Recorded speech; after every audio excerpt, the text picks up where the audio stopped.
umva njye niyemeje kubereka utuntu twiza twose murebe airport. Iki ni ikindi gice ndabatembereje ubu ndi hejuru dore hasi murebe ukuntu haba hatatse.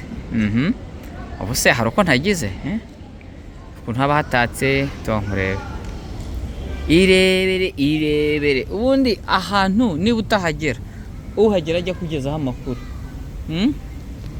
uhagera ajya kugezaho amakuru. Ya train isubiyeyo kurigiranya abandi ya do mutazansigase. Uriya mugabo asarimo arakora iki ariko sha kuki mwirukanka muransigira iki? Mureke nirebera abantu amakuru. Yes come out. Mureke nihera abantu amakuru. Abantu barimo baransiga ntaberetse umugabo wifashe hariya. Yewe muntu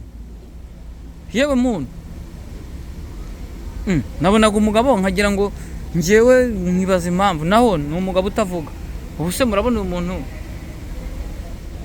uraho wa mugabo we sha ntavuga n'ukuri ntavuga pe yewe nagavuga abantu. Uyu se yitwa nde?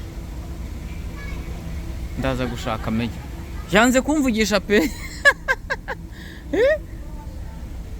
Turi n'agakecuru kundamye. Urasa agakecuru kundamye ra ibya hano simbizi naberekaga nabiyerekeraga.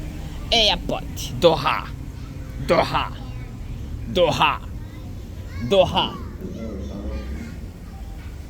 The door is open. Doha. Okay. Banihera abantu amakuru sha. Baniyerekera abantu ikibuga cya Doha. Sawa rero twagiye.